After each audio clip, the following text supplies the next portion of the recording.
ಓಂ ಶ್ರೀ ಸಚ್ಚಿದಾನಂದ ಸ್ವಾಮಿಯೇ ನಮಃ. 4ನೆಯ ಅಧ್ಯಾಯ. ಯೋಗಿಗಳ ಜೀವಿತೋದ್ದೇಶ. ಪವಿತ್ರ ತೀರ್ಥ. ಶಿರ್ಡಿ ಬಾಬಾರವರ ವ್ಯಕ್ತಿತ್ವ. ಗೌಳಿ ಬುವಾರವರ ವಚನ. ವಿಠಲ ದರ್ಶನ. ಕ್ಷೀರಸಾಗರವರ ಕಥೆ. ಪ್ರಯಾಗದಲ್ಲಿ ದಾಸಗಣ್ಣವರವರ ಸ್ನಾನ. ಬಾಬಾರವರ ಪವಿತ್ರ ಭಾವನೆ. ಅವರು ಶಿರ್ಡಿಯಲ್ಲಿ ಕಾಣಿಸಿಕೊಂಡ ಬಗೆ. 3 ವಾಡಾಗಳು, ಧರ್ಮಶಾಲೆಗಳು. ಹಿಂದಿನ ಅಧ್ಯಾಯದಲ್ಲಿ ಯಾವಾಗ ಶ್ರೀ ಸಾಯಿ ಸಚ್ಚರಿತೆಯನ್ನು ಬರೆಯಲು ಒದಗಿದ ಸಂದರ್ಭವನ್ನು ವಿವರಿಸಿದ್ದೇನೆ. ಈಗ ಈ ಅಧ್ಯಾಯದಲ್ಲಿ ಬಾಬಾರವರು ಮೊದಲು ಶಿರ್ಡಿಯಲ್ಲಿ ಕಾಣಿಸಿಕೊಂಡ ಬಗೆಯನ್ನು ವಿವರಿಸುತ್ತೇನೆ. ಯೋಗಿಗಳ ಜೀವಿತೋದ್ದೇಶ. ಧರ್ಮವು ಅಳಿದು ಯಾವಾಗ ಅಧರ್ಮವು ತಲೆ ಎತ್ತಿ ಮೆರೆಯುತ್ತಿರುವುದೋ ಆಗ ನಾನು ಅವತರಿಸುತ್ತೇನೆ. ದುಷ್ಟರನ್ನು ಶಿಕ್ಷಿಸಿ ಶಿಷ್ಟರನ್ನು ರಕ್ಷಿಸಲೋಸ್ಕರವೂ ಧರ್ಮವನ್ನು ಸ್ಥಾಪಿಸಲು ನಾನು ಯುಗಯುಗಗಳಲ್ಲಿಯೂ ಅವತರಿಸುತ್ತೇನೆ ಎಂದು ಭಗವಾನ್ ಶ್ರೀಕೃಷ್ಣನು ಹೇಳಿರ್ತಾನೆ. ಭಗವದ್ಗೀತೆ ಅಧ್ಯಾಯ 4, 7-8 ವಾಕ್ಯಗಳು. ಪರಮಾತ್ಮನ ಉದ್ದೇಶವಿದು. ಅಂತೆಯೇ ಅವನ ಪ್ರತಿನಿಧಿಗಳಾದ ಸಾಧು ಸನ್ಯಾಸಿಗಳ ಜೀವಿತೋದ್ದೇಶವೂ ಸಹ ಇದೇ ಆಗಿರುತ್ತದೆ. ಅವರು ತಮ್ಮದೇ ಆದ ಒಂದು ರೀತಿಯಿಂದ ಈ ಗುರಿಯನ್ನು ಸಾಧಿಸುತ್ತಾರೆ. ಬ್ರಾಹ್ಮಣ, ಕ್ಷತ್ರಿಯ ಮತ್ತು ವೈಶ್ಯರುಗಳು ಯಾವಾಗ ತಮ್ಮ ಕರ್ತವ್ಯವನ್ನು ಮರೆಯುತ್ತಾರೆಯೋ, ಯಾವಾಗ ಧಾರ್ಮಿಕ ನೀತಿಗಳ ಕಡೆ ಜನರು ಗಮನ ಕೊಡದೆ ತಾವೇ ಅತಿ ವಿದ್ಯಾವಂತರೆಂದು ಮೂಢಭಾವನೆಯಿಂದಿರುತ್ತಾರೆಯೋ, ಯಾವಾಗ ಜನರು ಅನೀತಿಯುತವಾದ ಆಹಾರ ಸೇವನೆ ಮತ್ತು ಮತಾನುಷ್ಠಾನವಾದ ಸಂಧ್ಯಾ ವಂದನೆ ಮುಂತಾದವುಗಳನ್ನು ನಿರ್ಲಕ್ಷಿಸುವರೋ, ಯಾವಾಗ ಮತೀಯ ಕಲಹಗಳು ಪ್ರಾರಂಭವಾಗುವೋ, ಯಾವಾಗ ಯೋಗಿಗಳು ತಪಸ್ಸನ್ನಾಚರಿಸುವುದನ್ನು ಮರೆಯುವರೋ, ಯಾವಾಗ ಜನಕೋಟಿಯು ಹೊನ್ನು, ಹೆಣ್ಣು ಮತ್ತು ಸಂತತಿಯೇ ಮುಖ್ಯವೆಂದು ಮೆರೆಯುವುದೋ, ಆಗ ವಚನ ಮತ್ತು ಕಾರ್ಯರೀತಿಯಿಂದ ಧರ್ಮವನ್ನು ಪುನರುದ್ಧಾನ ಮಾಡಲು ಮಹಾಯೋಗಿಗಳು ಕಾಣಿಸಿಕೊಳ್ಳುತ್ತಾರೆ. ಈ ರೀತಿ ನಿವೃತ್ತಿ, ಜ್ಞಾನದೇವ, ಮುಕ್ತಾಬಾಯಿ, ನಾಮದೇವ, ಗೋರಾ, ಗೋಣಾಯಿ, ಏಕನಾಥ, ತುಕಾರಾಮ, ನರಹರಿ, ನರಸೀಬಾಯಿ, ಸಾವತ ಮತ್ತು ಇನ್ನೂ ಮುಂತಾದ ಅನೇಕ ಯೋಗಿಗಳು ಆಗಾಗ್ಗೆ ಕಾಣಿಸಿಕೊಂಡು ಜನಗಳಿಗೆ ಸರಿಯಾದ ದಾರಿಯನ್ನು ತೋರಿಸಿದರು. ಕೊನೆಯದಾಗಿ ಬಾಬಾರವರು ಶಿರ್ಡಿಯಲ್ಲಿ ಕಾಣಿಸಿಕೊಂಡರು. ಶಿರ್ಡಿ ಒಂದು ಪವಿತ್ರ ಕ್ಷೇತ್ರ. ಅನೇಕ ಮಹಾಯೋಗಿಗಳಿಗೆ ಜನ್ಮವಿತ್ತ ಅಹಮದನಗರ ಜಿಲ್ಲೆಯಲ್ಲಿ ಗೋದಾವರಿ ನದಿ ತೀರವು ನಿಜಕ್ಕೂ ಅದೃಷ್ಟಶಾಲಿಯಾಗಿದೆ. ಶಿರ್ಡಿಯೂ ಸಹ ಇದೇ ಅಹಮದನಗರ ಜಿಲ್ಲೆಯಲ್ಲಿ ಕೋಪರಂಗಾವ ತಾಲೂಕಿನಲ್ಲಿದೆ. ಕೋಪರಗಾವದಿಂದ ಗೋದಾವರಿ ನದಿ ದಾಟಿದ ನಂತರ ಶಿರ್ಡಿ ಬರುತ್ತದೆ. ಕೋಪರಗಾವದಿಂದ 9 ಮೈಲಿ ದೂರದಲ್ಲಿ ನೀಮಂಗಾವ ಇದೆ. ಅಲ್ಲಿಂದ ಶಿರ್ಡಿಯು ಕಾಣಿಸುತ್ತದೆ. ಕೃಷ್ಣಾ ನದಿ ದಡದಲ್ಲಿರುವ ಪವಿತ್ರ ಯಾತ್ರಾ ಸ್ಥಳಗಳಾದ ಗಾಣಗಾಪುರ, ನರಸಿಂಹವಾಡಿ, ಔದುಂಬರಗಳ ಹಾಗೆ ಶಿರ್ಡಿಯೂ ಸಹ ಪವಿತ್ರ ಕ್ಷೇತ್ರ. ಮಂಗಳವೇಡೆಯಲ್ಲಿ ಶ್ರೀ ದಾಮಾಜಿ, ಸಜ್ಜನಗಡದಲ್ಲಿ ಶ್ರೀ ಸಮರ್ಥ ರಾಮದಾಸ ಮತ್ತು ನರಸುಬಾಚಿವಾಡಿಯಲ್ಲಿ ಶ್ರೀ ನರಸಿಂಹ ಸರಸ್ವತಿಗಳು ಪ್ರಸಿದ್ಧರಿದ್ದಂತೆ ಶಿರ್ಡಿಯಲ್ಲಿ ಶ್ರೀ ಸಾಯಿಬಾಬಾರವರು ಪ್ರಸಿದ್ಧರಾಗಿದ್ದರು. ಶ್ರೀ ಸಾಯಿಬಾಬಾರವರ ವ್ಯಕ್ತಿತ್ವ. ಶ್ರೀ ಸಾಯಿಬಾಬಾರವರ ಸಂಪರ್ಕದಿಂದ ಶಿರ್ಡಿ ಪ್ರಸಿದ್ಧಿಯನ್ನು ಪಡೆಯಿತು. ಈಗ ಶ್ರೀ ಬಾಬಾರವರು ಎಂತಹ ಮಹಾನುಭಾವ ವ್ಯಕ್ತಿ ಎಂಬುದನ್ನು ನೋಡೋಣ. ದಾಟಲು ಕಠಿಣವಾದ ಭವಸಾಗರವನ್ನು ಜಯಿಸಿದವರು. ಶಾಂತಿಯೇ ಆಭರಣವಾಗಿ ಸತ್ಯಶೀಲರಾಗಿದ್ದರು. ವೈಷ್ಣವ ಭಕ್ತರ ತವರು ಮನೆಯಾಗಿದ್ದರು. ಕರ್ಣನೋಪಾದಿಯಲ್ಲಿ ದಾನಶೂರರಲ್ಲಿ ಅಗ್ರಗಣ್ಯರಾಗಿದ್ದರು. ಕ್ಷಣಿಕ ಮತ್ತು ಕ್ಷುಲ್ಲಕ ವಸ್ತುಗಳ ಕಡೆಗೆ ಗಮನ ಕೊಡದೆ ಯಾವಾಗಲೂ ಸ್ವಾನುಭಾವದಲ್ಲಿ ತಲ್ಲೀನರಾಗಿದ್ದರು.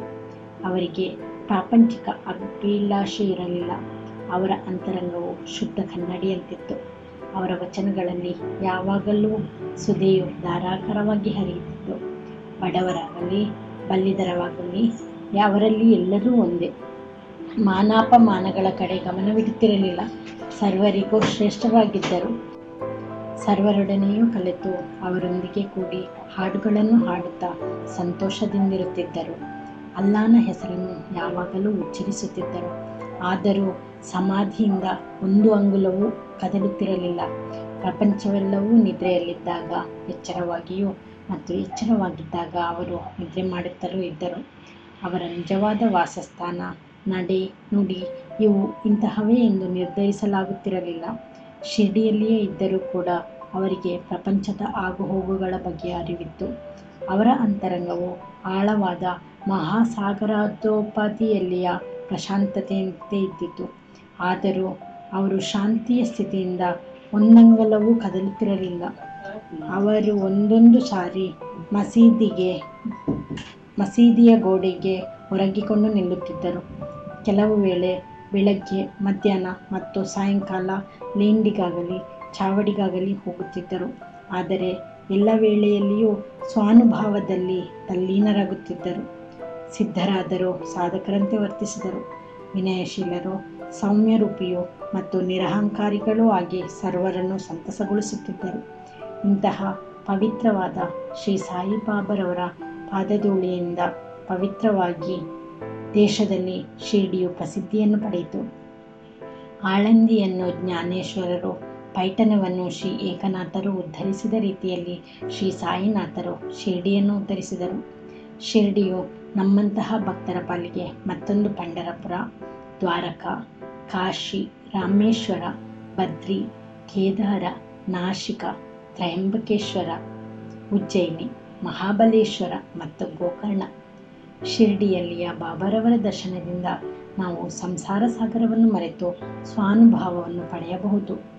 ಶ್ರೀ ಸಾಯಿಬಾಬಾರವರ ದರ್ಶನವು ನಮಗೆ ಯೋಗ ಸಾಧನೆಯ ಹಾಗೆ. ಅವರೊಡನೆ ಮಾತನಾಡಿದ್ದುದರಿಂದ ನಮ್ಮ ಪಾಪಗಳೆಲ್ಲವೂ ನಿರ್ಮೂಲವಾದವು. ಅವರ ಪಾದಗಳನ್ನು ತೊಳೆದರೆ ಪ್ರಯಾಗದ ತ್ರಿವೇಣಿ ಸಂಗಮದಲ್ಲಿ ಮಿಂದಂತೆಯೇ. ಅವರ ಪಾದಕಮಲಗಳನ್ನು ತೊಳೆದ ಪವಿತ್ರ ತೀರ್ಥ ಸೇವನೆಯಿಂದ ನಮ್ಮ ಆಶೆಗಳೆಲ್ಲವೂ ದೂರವಾಗುವು. ಅವರ ಆಜ್ಞೆಯೇ ವೇದ. ಅವರ ಉದಿ ಪ್ರಸಾದದಿಂದ ಎಲ್ಲವೂ ಶುದ್ಧಿಯಾಗುತ್ತವೆ. ನಮಗೆ ನಿರಂತರ ಶಾಂತಿ ದೊರಕಿಸುವ ಅವರೇ ನಮ್ಮ ಪಾಲಿಗೆ ಶ್ರೀರಾಮ, ಶ್ರೀಕೃಷ್ಣ. ಅವರೇ ನಮ್ಮ ಪರಬ್ರಹ್ಮ. ಅವರು ದ್ವಂದ್ವೋದಯಗಳಿಂದ ದೂರವಾಗಿದ್ದರು. ಬಾಬಾ ಎಂದು ಹಿಗ್ಗುತ್ತಿರಲಿಲ್ಲ, ಕುಗ್ಗುತ್ತಿರಲಿಲ್ಲ. ಯಾವಾಗಲೂ ಸ್ವತಃ ತಮ್ಮಲ್ಲಿಯೇ ತಲ್ಲೀನರಾಗಿ ಜ್ಞಾನ ಮತ್ತು ಮೋಕ್ಷವನ್ನು ನೀಡುತ್ತಿದ್ದರು. ಶಿರ್ಡಿ ಕೇಂದ್ರ ಸ್ಥಾನವಾದರೂ ಸಹ ಅವರ ಕೆಲಸಗಳು ಎಲ್ಲೆಡೆಯೂ ಹರಡಿದ್ದವು. ಸಾಯಿಬಾಬಾರವರ ಹೆಸರು ದೂರ ದೇಶಗಳಿಗೂ ವ್ಯಾಪಿಸಿ ಪ್ರಪಂಚದ ನಾನಾ ಕಡೆಗಳಿಂದ ಭಕ್ತರು ಬಂದು ದರ್ಶನ ಮಾಡಿಕೊಂಡು ಹೋಗುತ್ತಿದ್ದರು. ಅವರ ಭಕ್ತರ ಮನವು ನಿಷ್ಕಲ್ಮಶವಾಗಿ ಅಥವಾ ಕಲ್ಮಶವಾಗಿ ಇದ್ದಲ್ಲಿ ಅವರ ದರ್ಶನ ಮಾತ್ರದಿಂದ ಎಲ್ಲವೂ ಸರಿ ಹೋಗುತ್ತಿತ್ತು. ಪಂಢರಪುರದ ವಿಠ್ಠಲ ರುಕ್ಮಾಯಿ ದರ್ಶನದಿಂದ ಉಂಟಾಗುತ್ತಿದ್ದ ಆನಂದದಷ್ಟೇ ಆನಂದ ಇವರ ದರ್ಶನದಿಂದ ದೊರಕುತ್ತಿತ್ತು. ಇದು ಉತ್ಪ್ರೇಕ್ಷೆಯಲ್ಲ, ಅವರ ಭಕ್ತರೊಬ್ಬರ ಅನುಭವ. ಗೌಳೀಬುವಾರವರ ನುಡಿ. 95 ವರ್ಷಗಳ ಹಿಂದೆ ಪಂಢರಿಯ ವಾರಕರಿ ಗೌಳೀಬುವ ಬಾಬಾ ಅವರ ಭಕ್ತರಾಗಿದ್ದರು. ಅವರು ಪಂಢರಪುರದಲ್ಲಿ 3 ತಿಂಗಳು, ಗಂಗಾ ನದಿ ದಡದಲ್ಲಿ 4 ತಿಂಗಳು, ಆಷಾಢದಿಂದ ಕೃತಿಗೆ ತನಕ ಇರುತ್ತಿದ್ದರು. ಅವರಿಗೆ ಒಬ್ಬ ಶಿಷ್ಯನು, ಸಾಮಾನು ಸರಂಜಾಮುಗಳನ್ನು ಸಾಗಿಸಲು ಗದರ್ಭವೂ ಇತ್ತು. ಪ್ರತಿ ವರ್ಷವೂ ಅವರು ಪಂಢರಪುರಕ್ಕೆ ಹೋಗಿ ಸಾಯಿಬಾಬಾರನ್ನು ಕಾಣಲು ಶಿರ್ಡಿಗೆ ಬರುತ್ತಿದ್ದರು. ಅವರು ಬಾಬಾರವರನ್ನು ದೃಷ್ಟಿಸಿ ನೋಡಿ, ಇವರು ದಯಾಳುವಾದ ಶ್ರೀ ಪಂಢರೀನಾಥ ವಿಠಲನ ಅವತಾರ ಎಂದು ಹೇಳುತ್ತಿದ್ದರು. ಈ ಗೌಳೀಬುವ ವಿಠಲಸ್ವಾಮಿಯ ಭಕ್ತರಾಗಿ ಅನೇಕ ಸಾರಿ ಪಂಢರಪುರಕ್ಕೆ ಹೋಗಿದ್ದರು ಮತ್ತು ಸಾಯಿಬಾಬಾರವರೇ ನಿಜವಾದ ಪಂಢರೀನಾಥ ಎಂದು ಮನಗಂಡಿದ್ದರು. ವಿಠಲ ದರ್ಶನ. ಶ್ರೀ ಸಾಯಿಬಾಬಾರವರಿಗೆ ದೇವರ ನಾಮಗಳನ್ನು ಸ್ಮರಿಸುವುದು ಮತ್ತು ಹಾಡುವುದೆಂದರೆ ಬಹಳ ಪ್ರೀತಿ. ಅವರು ಯಾವಾಗಲೂ ಅಲ್ಲಾ ಮಾಲಿಕ್ ಎಂದು ಅನ್ನುತ್ತಿದ್ದರು. ಅವರ ಸಮ್ಮುಖದಲ್ಲಿ 7 ದಿನಗಳ ಕಾಲ ಅನವರತವು ಪ್ರತಿಯೊಬ್ಬ ದೇವರ ನಾಮವನ್ನು ಪಠಿಸುವಂತೆ ಮಾಡುತ್ತಿದ್ದರು. ಒಂದು ಸಾರಿ ನಾಮ ಸಪ್ತಾಹವನ್ನು ಮಾಡಲು ದಾಸಗಣ್ಣು ಮಹಾರಾಜ ಅವರನ್ನು ಕೇಳಿದರು. ಅದಕ್ಕೆ ಅವರು 7ನೇ ದಿನದ ಕೊನೆಯಲ್ಲಿ ವಿಠಲನ ಸಾಕ್ಷಾತ್ಕಾರವಾಗುವುದೆಂದು ಭರವಸೆ ನೀಡಿದರೆ ಮಾತ್ರ ಅಗತ್ಯವಾಗಿ ಮಾಡುತ್ತೇನೆ ಎಂದರು. ಅದಕ್ಕೆ ಬಾಬಾ ಅವರು ತಮ್ಮ ಎದೆಯ ಮೇಲೆ ಹಸ್ತವಿಟ್ಟು, ಖಂಡಿತವಾಗಿಯೂ ವಿಠಲನ ಸಾಕ್ಷಾತ್ಕಾರವಾಗುತ್ತದೆ ಎಂದರು. ಆದರೆ ಭಕ್ತನು ಶ್ರದ್ಧೆಯುಳ್ಳವನು ಮತ್ತು ಭಕ್ತಿ ಸಂಪನ್ನನೂ ಆಗಿರಬೇಕು. ಢಂಕರಿಪುರಿಯ ಠಾಕುರನಾಥ, ದ್ವಾರಕೆಯ ಶ್ರೀಕೃಷ್ಣ, ಪಂಢರಪುರದ ವಿಠಲ ಎಲ್ಲರೂ ಇಲ್ಲದೇ ಇದ್ದರೆ ಶ್ರೀಕೃಷ್ಣನನ್ನು ನೋಡಲು ದ್ವಾರಕೆಗೆ ಹೋಗಬೇಕಾಗಿಲ್ಲ. ವಿಠಲ ಬೇರೆ ಸ್ಥಳದಿಂದೆಲ್ಲಗೆ ಬರುವನೇ. ಯಾವಾಗಲೂ ಭಕ್ತನು ಪ್ರೀತಿ ಮತ್ತು ಭಕ್ತಿಯಿಂದ ಪ್ರಾರ್ಥಿಸುತ್ತಾನೋ ಆಗ ವಿಠಲನ ದರ್ಶನ ಇಲ್ಲಿಯೇ ಆಗುತ್ತದೆ ಎಂದು ಹೇಳಿದರು. ಸಪ್ತಾಹ ಮುಗಿದ ನಂತರ ವಿಠಲನ ದರ್ಶನ ಈ ರೀತಿಯಾಯಿತು. ಕಾಕಸಾಹೇಬ ದೀಕ್ಷಿತರು ಒಂದು ದಿನ ಬೆಳಿಗ್ಗೆ ಸ್ನಾನವಾದ ನಂತರ ಧ್ಯಾನಾಸೀನರಾದಾಗ ಅವರ ದೃಷ್ಟಿಗೆ ವಿಠ್ಠಲನ ಗೋಚರವಾಯಿತು. ನಂತರ ಬಾಬಾರವರ ದರ್ಶನಕ್ಕೆ ಹೋದಾಗ ಬಾಬಾ ಅವರನ್ನು ಕುರಿತು, ವಿಠ್ಠಲನ ದರ್ಶನವಾಯಿತೆ, ನೋಡಿದೆಯಾ? ಅವನು ಬಹಳ ತುಂಟ, ಭದ್ರವಾಗಿ ಹಿಡಿದುಕೋ, ಸ್ವಲ್ಪ ಉದಾಸೀನನಾದರೆ ಅವನು ತಪ್ಪಿಸಿಕೊಳ್ಳುವನು ಎಂದರು. ಇದು ಬೆಳಿಗ್ಗೆ ನಡೆಯಿತು. ಮಧ್ಯಾಹ್ನ ಇನ್ನೊಂದು ರೀತಿಯಲ್ಲಿ ವಿಠ್ಠಲನ ದರ್ಶನವಾಯಿತು. ಒಬ್ಬ ವ್ಯಾಪಾರಿಯು ಶಿರ್ಡಿಗೆ 20-30 ವಿಠ್ಠಲನ ಫೋಟೋಗಳನ್ನು ಮಾರಲೋಸಗ ಬಂದನು. ಫೋಟೋದಲ್ಲಿಯ ವಿಠ್ಠಲನು ಸಹ ಕಾಕಾಸಾಹೇಬರು ಧ್ಯಾನಾಸೀನರಾಗಿದ್ದಾಗ ಕಂಡ ವಿಠ್ಠಲನಂತೆಯೇ ಇದ್ದುದನ್ನು ಕಂಡು ವಿಸ್ಮಯವಾಗಿ ಬಾಬಾರವರ ಮಾತುಗಳನ್ನು ಸ್ಮರಿಸಿಕೊಂಡರು. ಪೂಜೆಗೋಸ್ಕರ ವಿಠ್ಠಲನ ಫೋಟೋವೊಂದನ್ನು ಕೊಂಡು ತಂದು ತಮ್ಮ ಪೂಜಾಸ್ಥಾನದಲ್ಲಿ ಪ್ರತಿಷ್ಠಾಪಿಸಿದರು. ಭಗವಂತರಾವ ಕ್ಷೀರಸಾಗರರವರ ಕಥೆ. ವಿಠ್ಠಲ ಪೂಜೆ ಎಂದರೆ ಬಾಬಾರವರಿಗೆ ಎಷ್ಟು ಪ್ರಿಯವಾಗಿತ್ತೆಂಬುದು ಶ್ರೀ ಭಗವಂತ ಕ್ಷೀರಸಾಗರರವರ ಕಥೆಯಿಂದ ವೇದ್ಯವಾಗುತ್ತದೆ. ವಿಠ್ಠಲನ ಭಕ್ತರಾದ ಭಗವಂತರಾವರವರು ತಂದೆ ಪ್ರತಿ ವರ್ಷವೂ ಪಂಢರಪುರಕ್ಕೆ ಹೋಗುತ್ತಿದ್ದರು. ಮನೆಯಲ್ಲಿಯೂ ವಿಠ್ಠಲನ ಪ್ರತಿಮೆಯೊಂದನ್ನು ಇಟ್ಟುಕೊಂಡು ಪ್ರತಿದಿನವೂ ಪೂಜಿಸುತ್ತಿದ್ದರು.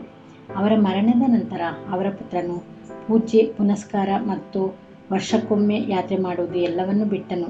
ಭಗವಂತರಾವ ಒಮ್ಮೆ ಶಿರ್ಡಿಗೆ ಬಂದಾಗ ಬಾಬಾರವರು ಅವನನ್ನು ಕಂಡು ಅವನ ತಂದೆಯನ್ನು ಜ್ಞಾಪಿಸಿಕೊಂಡು ಕೂಡಲೇ, ಇವನ ತಂದೆ ನನ್ನ ಸ್ನೇಹಿತನಾಗಿದ್ದನು, ಆದುದರಿಂದಲೇ ಮಗನನ್ನು ಸಹ ಇಲ್ಲಿಗೆ ಎಳೆದುಕೊಂಡು ಬಂದಿರುತ್ತೇನೆ. ಇವನು ದೇವರಿಗೆ ನೈವೇದ್ಯವನ್ನು ಇಡದೆ ವಿಠ್ಠಲನನ್ನು ಮತ್ತು ನನ್ನನ್ನು ಹಸುವಿನಿಂದ ಬಳಲಿಸಿದ್ದಾನೆ. ಆದುದರಿಂದಲೇ ನಾನಿಲ್ಲಿಗೆ ಅವನನ್ನು ಕರೆತಂದಿರುವುದು. ಅವನಿಗೆ ಇನ್ನು ಮುಂದೆ ಪೂಜೆ ಮಾಡುವಂತೆ ಹೇಳುತ್ತೇನೆ ಎಂದರು. ಪ್ರಯಾಗದಲ್ಲಿ ದಾಸಗಣರವರ ತೀರ್ಥಸ್ನಾನ. ಗಂಗೆ ಯಮುನೆಗಳು ಮಿಲನವಾಗುವ ಪವಿತ್ರ ತೀರ್ಥಕ್ಷೇತ್ರವಾದ ಪ್ರಯಾಗದಲ್ಲಿ ಮೀಯುವುದು ಶ್ರೇಯಸ್ಕರವಾದುದೆಂಬುದು ಹಿಂದೂಗಳ ಅಚಲ ನಂಬಿಕೆ. ಅದಕ್ಕೋಸ್ಕರ ಸಾವಿರಾರು ಯಾತ್ರಿಗಳು ಆಗಾಗ್ಗೆ ಹೋಗಿ ಮಿಂದು ಬರುತ್ತಾರೆ. ಒಂದು ಸಾರಿ ದಾಸಗಣರವರಿಗೂ ಸಹ ಪ್ರಯಾಗಕ್ಕೆ ಹೋಗಿ ಸ್ನಾನ ಮಾಡಿ ಬರಬೇಕೆಂದು ಅನಿಸಿತು. ಆದ್ದರಿಂದ ಅವರು ಬಾಬಾರವರ ಅಪ್ಪಣೆ ಬೇಡಿದರು.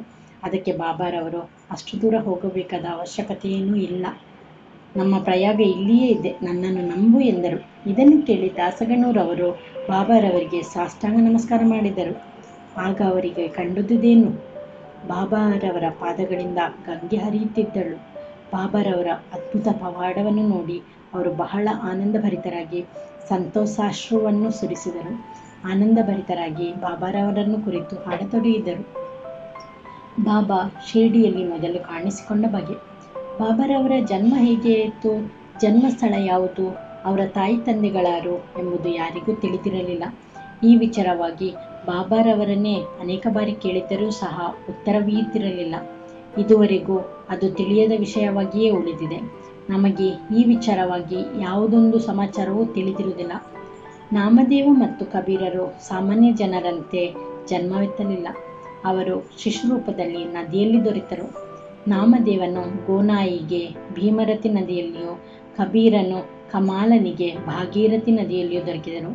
ಬಾಬಾರವರು ಸಹ ಇದೇ ರೀತಿ ಜನ್ಮಿಸಿದರು ಎಂದು ಊಹಿಸಲು ಸಂದೇಹಕ್ಕೆಡೆಯಿಲ್ಲ.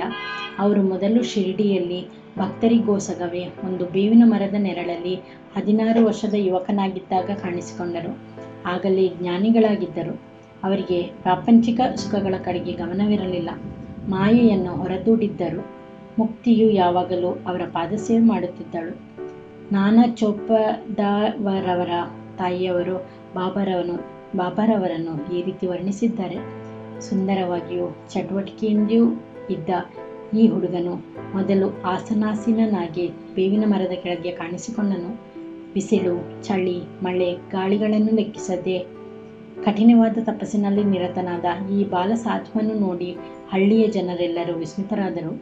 ಈ ಹುಡುಗನು ಹೇಗೆ ಬಂದನು ಎಂದು ಪಿಸುಗುಟ್ಟುತ್ತಿದ್ದರು. ಅವನ ರೂಪಲಾವಣ್ಯಗಳು, ಅವನ ಏಕೈಕ ದರ್ಶನ ಮಾತ್ರದಿಂದಲೇ ಸರ್ವರನ್ನೂ ಸಂತೋಷಗೊಳಿಸುತ್ತಿದ್ದವು. ಅವನು ಯಾರ ಮನೆ ಬಾಗಿಲಿಗೂ ಹೋಗುತ್ತಿರಲಿಲ್ಲ. ಯಾವಾಗಲೂ ಬೇವಿನ ಮರದ ಕೆಳಗೆ ಕುಳಿತಿರುತ್ತಿದ್ದನು. ಅನುರಾಗಯುಕ್ತನಾಗಿ ಎಲ್ಲರಿಗೂ ಅವನು ಒಂದು ಸಮಸ್ಯೆಯಾಗಿದ್ದನು. ಒಂದು ದಿನ ಖಂಡೋಬದೇವರು ಒಬ್ಬನ ಮೈಯಲ್ಲಿ ಬಂದಾಗ ಊರಿನ ಜನರು, ಹೇ ದೇವ, ಯಾವ ಪುಣ್ಯಾತ್ಮನ ಪುತ್ರನಿವನು, ಇವನಿಲ್ಲಿಗೆ ಬಂದ ಬಗೆ ಹೇಗೆ ತಿಳಿಸಿ ಎಂದು ಕೇಳಲು ಖಂಡೋಬನು, ಒಂದು ಹಾರಿಯನ್ನು ತೆಗೆದುಕೊಂಡು ಬನ್ನಿರಿ, ನಾನು ತೋರಿಸಿದ ಜಾಗದಲ್ಲಿ ಅಗೆಯಿರಿ ಎಂದು ಉತ್ತರವಿತ್ತನು. ಆಗ ಜನರು ಕೂಡಲೇ ಈ ಜಾಗವನ್ನು ಅಗೆದರು. ಅಗೆಯುತ್ತಿರುವಾಗ ಒಂದು ಕಲ್ಲಿನ ಚಪ್ಪಡಿ ದೊರಕಿತು. ಅದನ್ನು ತೆಗೆದು ನೋಡಲಾಗಿ ಒಂದು ಹಜಾರವು ಕಾಣಿಸಿತು. ಆಗ ಕಂಡವನು, ಈ ಹುಡುಗನು ಇಲ್ಲಿ 12 ವರ್ಷ ಕಾಲ ತಪಸ್ಸು ಮಾಡಿರುವನು ಎಂದರು. ಕೂಡಲೇ ಜನರು ಈ ವಿಷಯದಲ್ಲಿ ಆ ಹುಡುಗನ ಪ್ರಶ್ನಿಸಲು, ಇದು ನನ್ನ ಗುರುವಿನ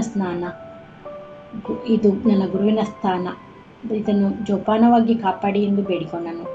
ಆಗ ಅವರು ಅದರಂತೆ ಆ ಜಾಗವನ್ನು ಮೊದಲಿನಂತೆ ಮುಚ್ಚಿದರು. ಅಶ್ವತ್ಥ ಮರವು ಹೇಗೆ ಶ್ರೇಷ್ಠವೆಂಬ ನಂಬಿಕೆ ನಮ್ಮಲ್ಲಿದೆಯೋ ಅದೇ ರೀತಿ ಬಾಬಾರವರಿಗೆ ಬೇವಿನ ಮರವೆಂದರೆ ಅಷ್ಟು ಪ್ರೀತಿ.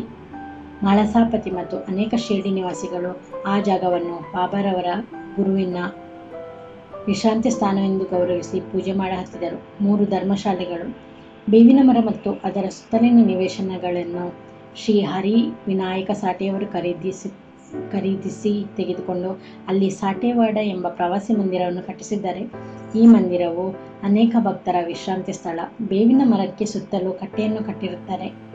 ಬೇವಿನ ಮರದ ಹತ್ತಿರ ಯಾರು ಗುರುವಾರ ಮತ್ತು ಶುಕ್ರವಾರದಂದು ಧೂಪವನ್ನು ಹಾಕುತ್ತಾರೆಯೋ ಅವರಿಗೆ ದೇವರ ಅನುಗ್ರಹದಿಂದ ಶಾಂತಿ ಸುಖಗಳು ಲಭಿಸುವುದೆಂಬ ಪ್ರತೀತಿ ಇದೆ. ಈ ಮಂದಿರವು ಬಹಳ ಹಳೆಯದಾದುದರಿಂದ ಸಂಸ್ಥಾನದವರು ಅದನ್ನು ಸರಿಪಡಿಸಿ ಸ್ವಚ್ಛವಾಗಿ ಶುಚಿಯಾಗಿಟ್ಟಿರುತ್ತಾರೆ. ಸಾಟೆವಾಡ ಕಟ್ಟಿದ ಸ್ವಲ್ಪ ದಿನಗಳಲ್ಲಿಯೇ ದೀಕ್ಷಿತವಾಡ ನಿರ್ಮಾಣವಾಯಿತು. ಮುಂಬಯಿಯ ಸಲಹಾ ವಕೀಲರಾದ ಕಾಕಾ ಸಾಹೇಬ ದೀಕ್ಷಿತರವರು ಒಮ್ಮೆ ಲಂಡನ್ಗೆ ಹೋಗಿದ್ದಾಗ ಒಂದು ಅಪಘಾತದ ಪ್ರಯುಕ್ತ ಕಾಲುಗಳಿಗೆ ಏಟು ಬಿದ್ದು ಯಾವುದರಿಂದಲೂ ಸರಿ ಹೋಗಲಿಲ್ಲ. ನಾನಾ ಸಾಹೇಬ ಚಂದೋರಕ ಅವರು ಸಾಯಿಬಾಬಾರವರ ದರ್ಶನವನ್ನು ಪಡೆಯುವಂತೆ ಪ್ರೇರೇಪಿಸಿದರು. ಅದರಂತೆ ಅವರು 1909ರಲ್ಲಿ ಸಾಯಿಬಾಬಾರವರ ದರ್ಶನ ಪಡೆದರು. ಮನೋರೋಗವನ್ನು ನಿವಾರಣೆ ಮಾಡಿ ಎಂದು ಬೇಡಿಕೊಂಡರು. ಬಾಬಾರವರ ದರ್ಶನದಿಂದ ತೃಪ್ತರಾಗಿ ಶಿರ್ಡಿಯಲ್ಲೇ ನೆಲೆಸಬೇಕೆಂದು ಮನಸ್ಸು ಮಾಡಿದರು. ಶಿರ್ಡಿಯಲ್ಲಿ ಭಕ್ತರಿಗೊಂದು ಮಂದಿರವನ್ನು ಕಟ್ಟಿಸಿ ತಾವೂ ಒಂದು ಮನೆಯನ್ನು ಕಟ್ಟಿಸಿಕೊಂಡರು. ಇದು ಆರಂಭವಾದದ್ದು 10/12/1910ರಂದು. ಅದೇ ದಿನ 2 ಮುಖ್ಯ ಘಟನೆಗಳು ನಡೆದವು. ಒಂದು, ಶ್ರೀ ದಾದಾ ಸಾಹೇಬ ಕಾರ್ಪಡೆಯವರಿಗೆ ಮನೆಗೆ ಹೋಗಲು ಅನುಮತಿ ದೊರಕಿತು. 2, ಚಾವಡಿಯಲ್ಲಿ ರಾತ್ರಿ ಆರತಿ ಆರಂಭವಾಯಿತು. ಈ ದೀಕ್ಷಿತವಾಡಿಯು 1911ನೇ ವರ್ಷದಲ್ಲಿ ಶ್ರೀರಾಮನವಮಿಯ ದಿನ ಉದ್ಘಾಟಿಸಲ್ಪಟ್ಟಿತು. 3ನೆಯ ಮಂದಿರವು ನಾಗಪುರದ ಲಕ್ಷಾಧೀಶರಾದ ಶ್ರೀ ಬೂಟಿಯವರ ಸಹಾಯದಿಂದ ನಿರ್ಮಿತವಾಯಿತು. ಇದಕ್ಕೆ ಲಕ್ಷಾಂತರ ರೂಪಾಯಿಗಳನ್ನು ಖರ್ಚು ಮಾಡಿದರು. ಈ ಮಂದಿರದಲ್ಲಿ ಶ್ರೀ ಸಾಯಿಬಾಬಾರವರ ದೇಹವು ವಿಶ್ರಾಂತಿ ಪಡೆಯುತ್ತಿರುವುದರಿಂದ ಭವನ ನಿರ್ಮಾಣಕ್ಕೆ ವಿನಿಯೋಗಿಸಿದ ಹಣವು ಸದ್ವಿನಿಯೋಗವಾಯಿತೆಂದೇ ಹೇಳಬಹುದು. ಈ ಮಂದಿರವು ಈಗಿನ ಸಮಾಧಿ ಮಂದಿರ. ಈ ಮಂದಿರದ ನಿವೇಶನದಲ್ಲಿ ಬಾಬಾರವರು ಪ್ರತಿದಿನವೂ ನೀರೆರೆದು ಒಂದು ತೋಟ ನಿರ್ಮಿಸಿದ್ದರು. ವಾಮನ ತಾತ್ಯ ಅವರ ಸಹಾಯದಿಂದ ತೋಟವನ್ನು ನೋಡಿಕೊಳ್ಳುತ್ತಿದ್ದ ಬಗ್ಗೆ, ಪುನಃ ಚಾಂದ್ ಪಾಟೀಲರವರ ಮದುವೆ ನಿಬ್ಬಣ್ಣದ ಸಂಗಡ ಶಿರ್ಡಿಗೆ ಬಂದ ರೀತಿ, ಮೊಹಿದ್ದೀನ್ ತಂಬೋಳಿಯವರೊಡನೆ ಕುಸ್ತಿ ಆಡಿದುದು, ಇನ್ನೂ ಮುಂತಾದ ವಿವರಗಳ ಬಗ್ಗೆ ಮುಂದಿನ ಅಧ್ಯಾಯದಲ್ಲಿ ವಿವರವಾಗಿ ಪ್ರಸ್ತಾಪಿಸುತ್ತೇನೆ. ಓಂ ಶ್ರೀ ಸಾಯಿ ಪ್ರಣಾಮ.